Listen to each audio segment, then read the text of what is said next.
then. Okay, we're rolling. Rats. Thousands. Millions of them. HPPodcraft.com.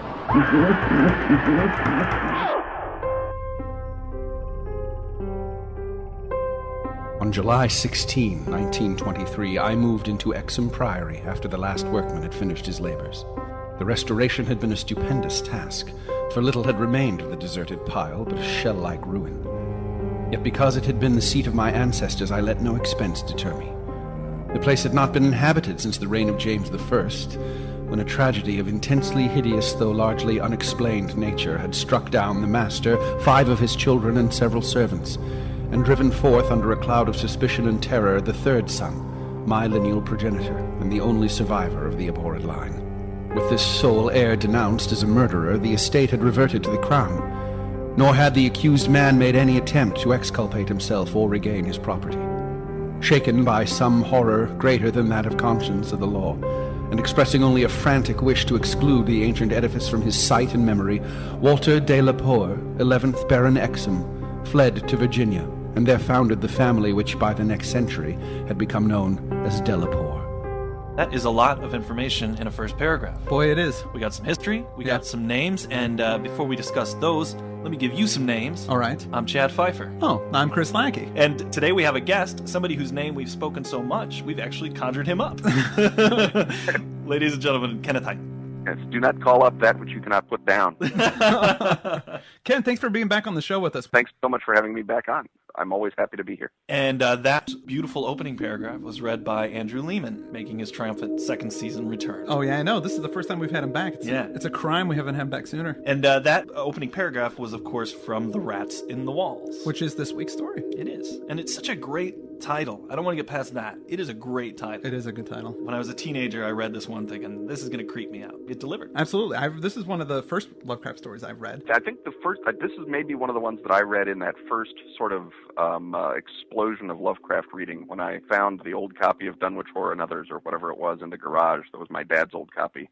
I don't know if it was the Armed Forces edition or if it was one from the 60s, but it was some terrible yellow-backed edition of the thing, and it had sort of a greatest hits compilation. Right. And I probably read Rats in the Walls, in a white heat, having read, 3 or 4 of the stories in a row. I've always had a rat phobia. I mean, it's one of my things that squicks me out. So, like you say, you hit a story and it begins with the Rats in the Walls on the title.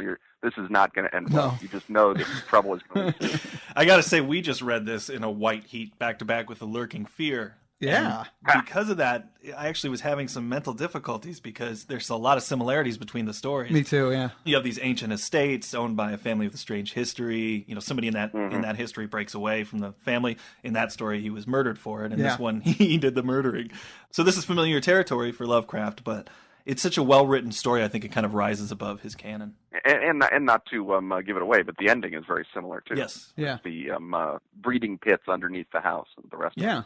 Although, I mean, the thing about this story is, I mean, like you say, coming right after The Lurking Fear, it's like two different people wrote the story. I mean, Rats in the Walls, Joshi says it's his first great story, and I think, you know, Joshi's maybe not wrong on this. I think Eric Zahn is one of his great stories, but Rats in the Walls is the first absolute hardcore masterpiece. It's the only story that was ever anthologized in his lifetime of his. Yeah. And, I mean, if he'd never written another word after Rats in the Walls, he would still be in horror anthologies because of Rats in the Walls, I think. Yeah, I agree. Yeah. That anthology was called Switch on the Lights, 1931. Yeah. Wow. So, we know that our protagonist is Delapour. He's an American. Yeah. And he's restored Exham Priory, we've learned, which is his family's seat.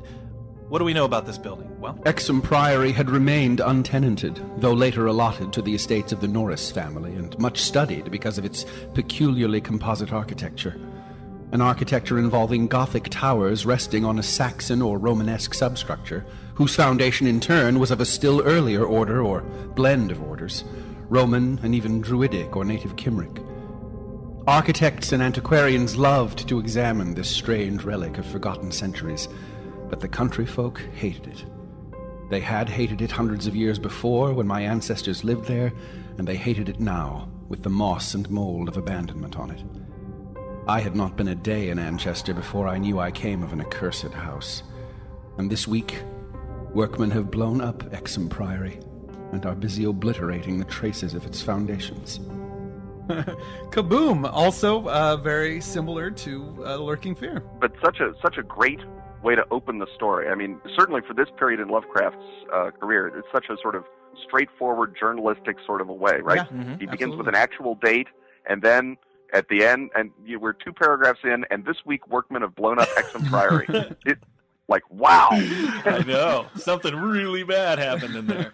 I love those solutions of just blowing things up too. That's such an American solution. Yeah. Absolutely. Why are these people been dealing with these legends and these ghost Just stories? blow 'em up. Blow it up. Just blow them up. What is native Cymric? The Cymric is, the Welsh are the Cymru. That's in their own language. Ah. Gotcha. So the Cymric are the pre-Roman Britons, the people who lived in the British Isles before the Romans invaded it. Oh. There you go. I thought it was a type of cat. No. And when Lovecraft was writing, there was the belief that the Cymric were the second wave of Celts, and that there was an older wave that were the Gaels that would have been shoved into Ireland by the Cymric invasion. Oh, wow. And that's all prehistory stuff. Nobody really knows. Yeah, right. Well, before we get to exactly why the priory was blown up, we learn a little bit about our protagonist and his family. Our protagonist knows only that his forebears moved to America under some kind of cloud. Yeah. The family never boasted about their heritage other than to hand a sealed envelope. Yeah. Down from the father to each eldest son when the time came. Right. Unfortunately, during the Civil War, the American family home in Virginia was burnt down, taking with it our protagonist's grandfather and the sealed envelope. Yeah. So his father, the protagonist's father, and him have no idea what was in that envelope. Exactly. And the name of their estate in Virginia was Carfax. Great call out to Dracula. Exactly. Yes. Yes. Well, anyway, luckily for our protagonist, though, his father moved them up north, and he was raised a Yankee. Yeah. So, woo! Thank goodness. Thank goodness he's a Yankee. Yes, it's too bad he didn't know about that envelope. He says, he could have saved on some ceiling fans and aluminum siding with all Right. that expense he put into the house. But anyway, our guy's father dies without any envelope to Not pass until on. 1904. Right, in Yeah. 1904, that's correct. And our protagonist has his own son, Alfred, who grows up and enters the military, going off to England as an aviation officer in the Great War. And that's where he meets Captain Edward Norris. That's right. And Norris is from Anchester, which is near the Delapore's ancestral home. Well, in fact, the estate has been allotted to the Norris family. Yeah.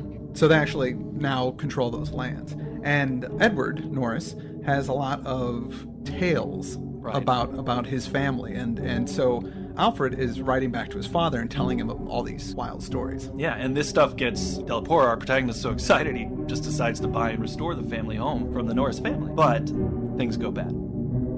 I bought Exham Priory in 1918, but was almost immediately distracted from my plans of restoration by the return of my son as a maimed invalid. During the 2 years that he lived, I thought of nothing but his care, having even placed my business under the direction of partners. In 1921, as I found myself bereaved and aimless, a retired manufacturer no longer young, I resolved to divert my remaining years with my new possession. So that I found that uncommonly sad. Yeah. Well, I mean, the thing that's interesting about this, and that's really very unusual, I mean, there's only 1 or 2 characters in Lovecraft that you actually get this kind of internal quality on. There's this guy, and there's Peasley in Shadow Out of Time, where there's a genuine human crisis going on in their life, as well as, horrible ghost monsters or whatever it happens to be.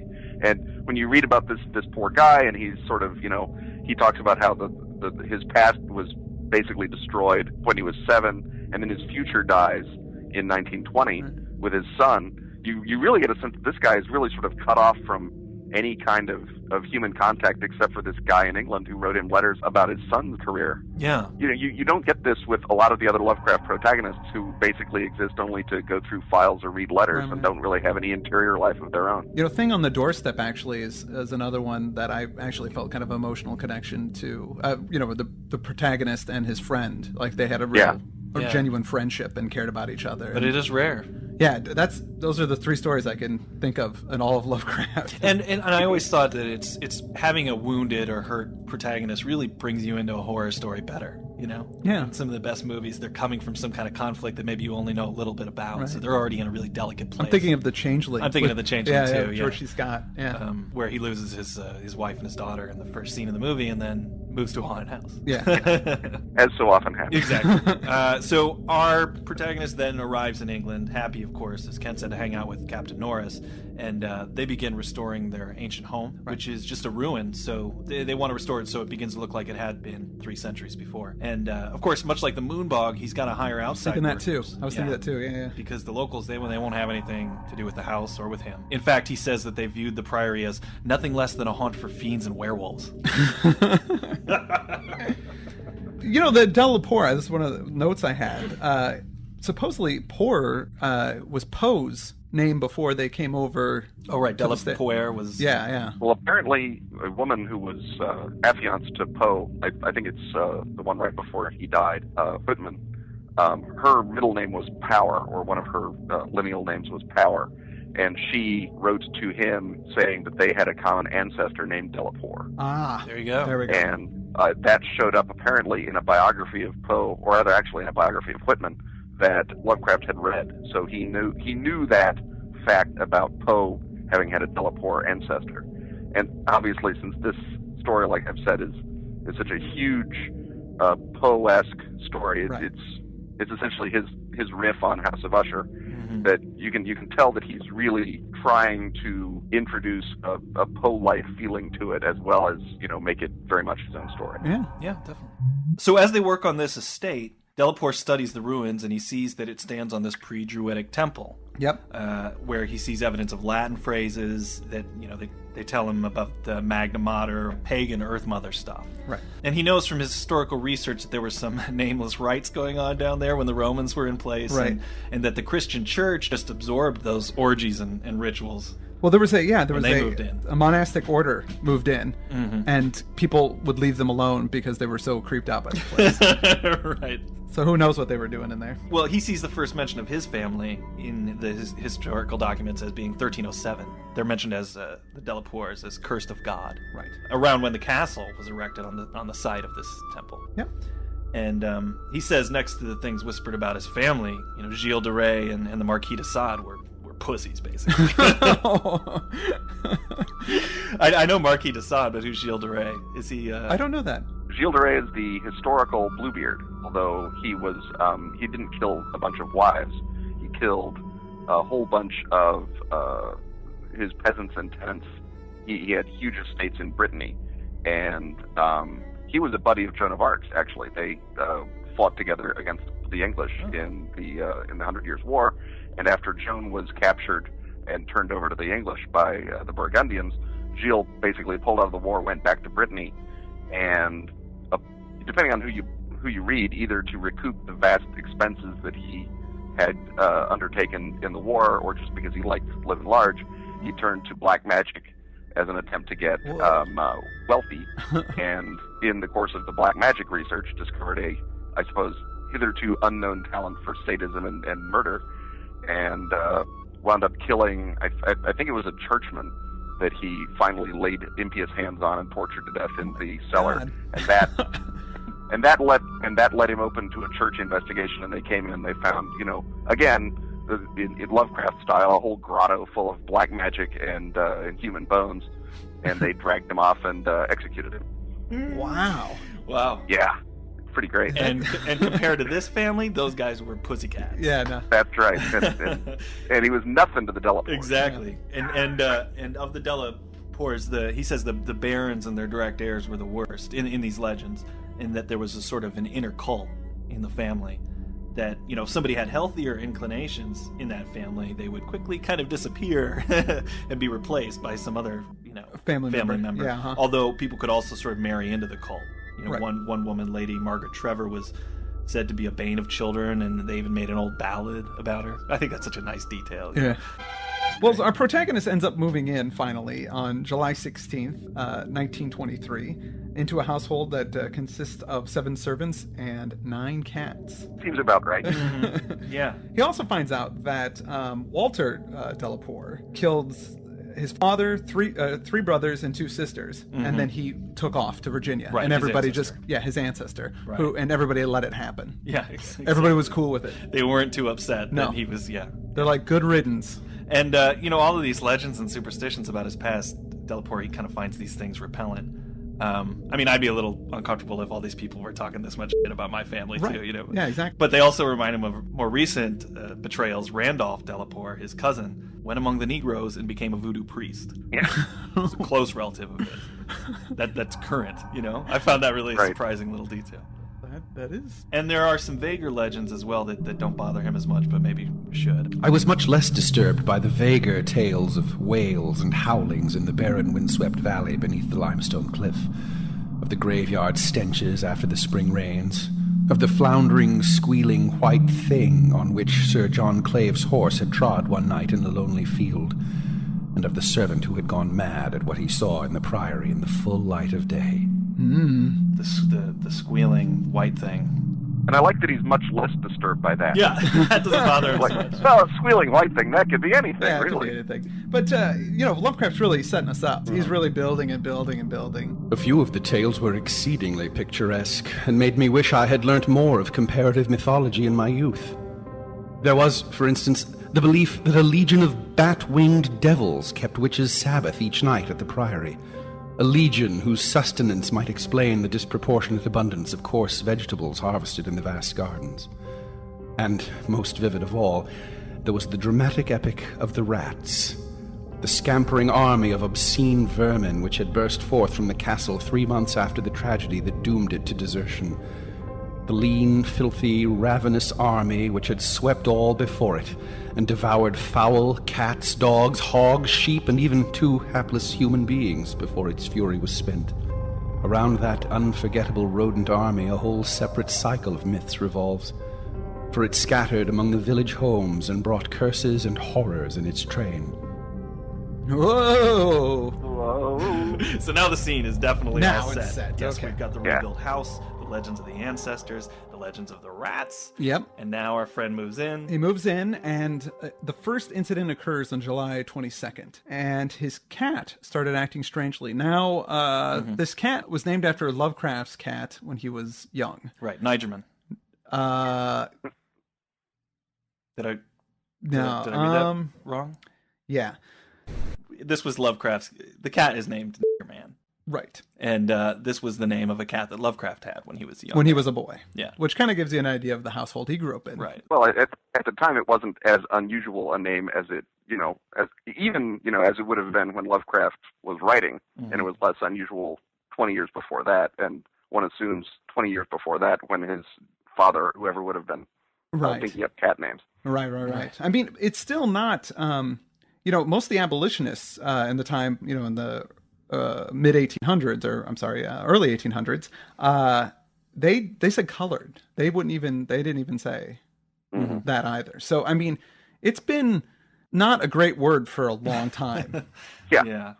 Yeah. I mean, I don't think any of us like saying the word, so we'll dodge it. But but I mean, it's something. I always think of Huck Finn. I mean, it's something when you read something from the time, you just have to take it with a grain of salt, try and get past it. Right. Exactly. And I think that although there's plenty of there's plenty of evidence for Lovecraft's retrograde racial opinions, both in this story and elsewhere. That is not. The name of the cat is not really the real smoking gun in the indictment, I think. Oh yeah, not at all. No, certainly. I mean, when you get to horror and Red Hook, you guys can have that conversation. Oh jeez, Right. No. And we've had it before, and we'll have it again. So that's just part of having to deal with Lovecraft is you got to deal with that. Yeah, exactly. So anyway, but there's other cats too besides this cat. Oh, there are. Yeah, there's Cracker, Honky, Chinksy, Oh God, Miss Dago, Shamrock, Jutako. oh no. So, Packy Bell. Oops. So yeah, there's 7 cats. All of them have racist 9 names. There's 9 cats. Yeah, there's 9. There's So, 9 cats. They're all racist. Yeah, they all have racist names. Yeah. So it's equal opportunity. If you saw the original draft, you'd know that. But unfortunately, only the one cat gets named right.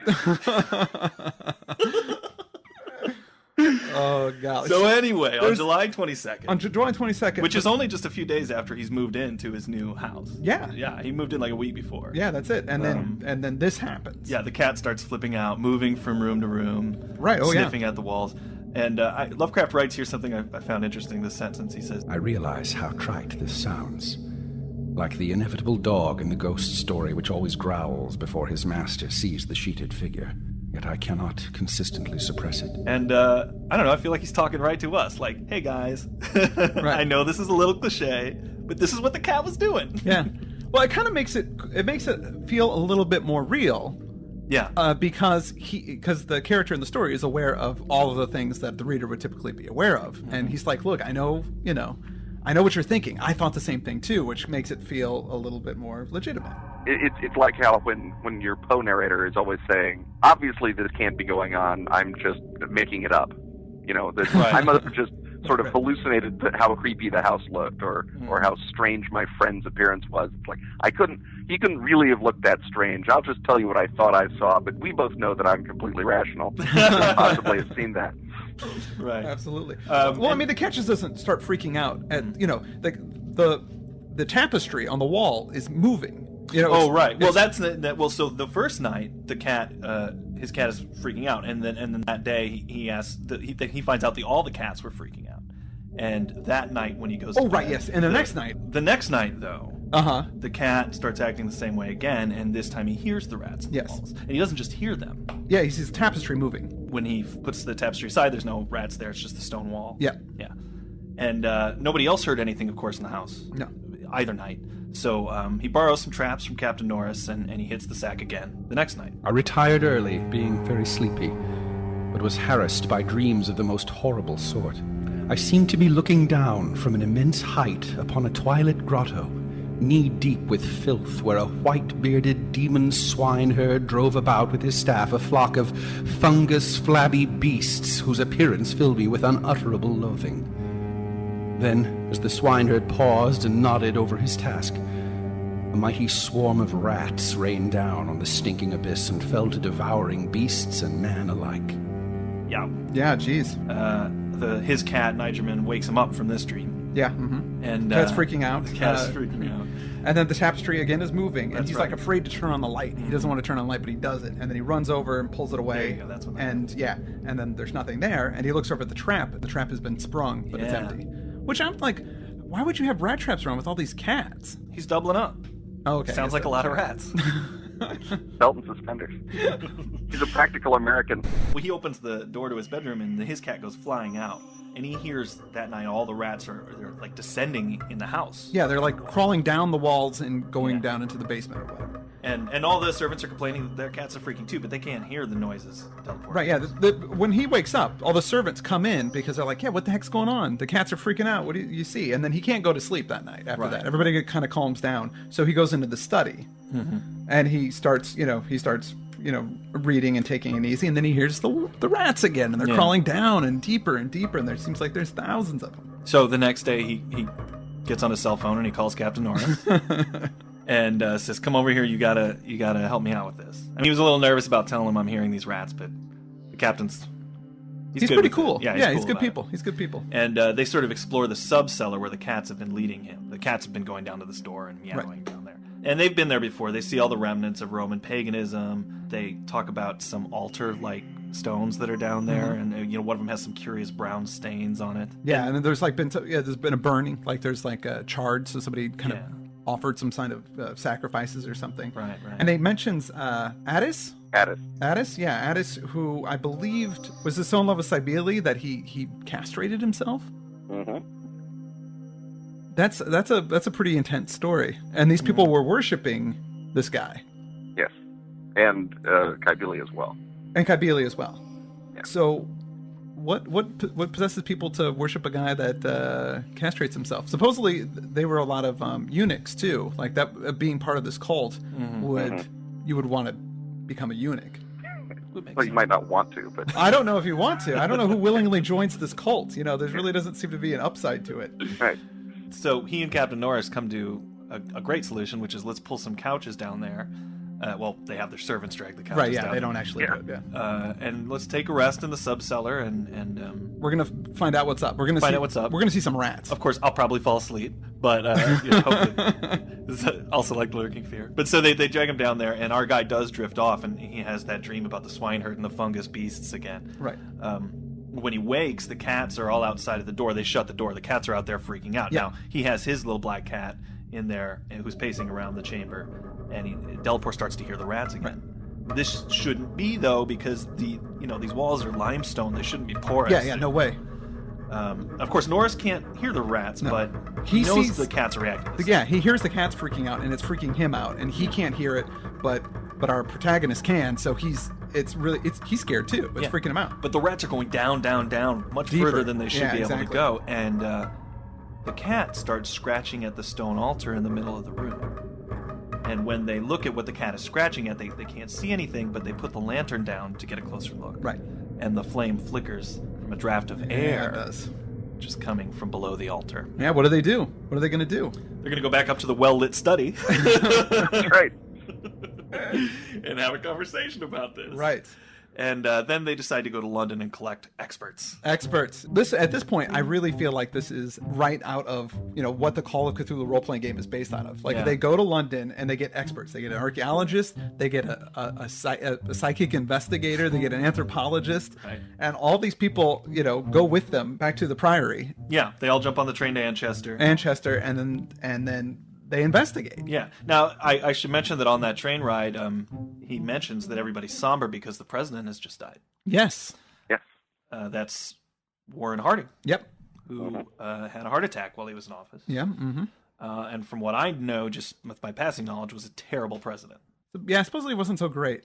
That's, in my opinion, that is overblown. Yeah? Harding was actually pretty good. It's just that he managed to really, really piss off H.L. Mencken. And Mencken wrote one of the great takedowns in all American literature about how terrible a boob and an ignoramus Harding was. That has been more famous than anything Harding actually did. But if you look at his actual record in office, he when he comes in, inflation is running at about 100%. Woodrow Wilson had his stroke and basically left the government running on autopilot for 6 months. Harding fixes the economic mess. He cuts the budget deficit by a third. He creates the Office of Management and Budget. He creates the Bureau of Veterans Affairs. He negotiates the actual treaties that end World War I for America.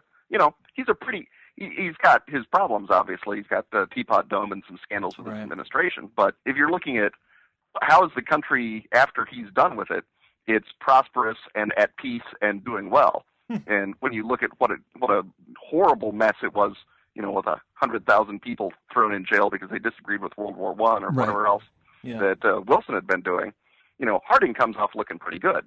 Yeah. And I think since Wilson was a history professor, I think a lot of history professors don't like a president that makes Wilson look bad. Ah. So, that's some good perspective there.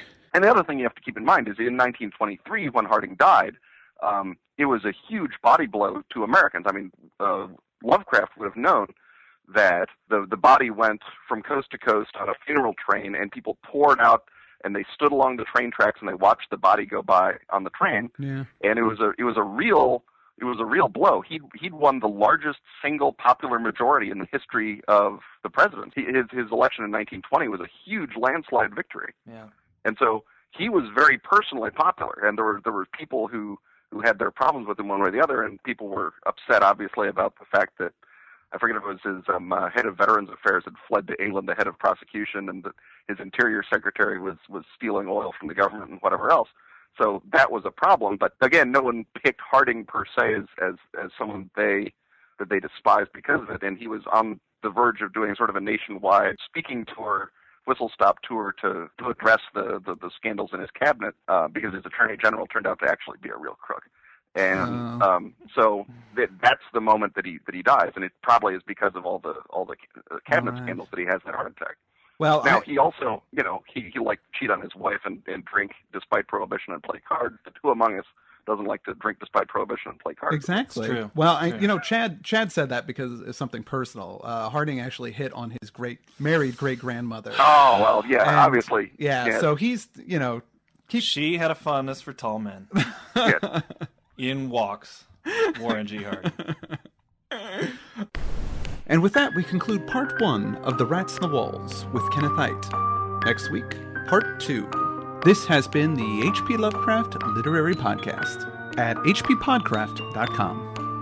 hppodcraft.com. thousands of rats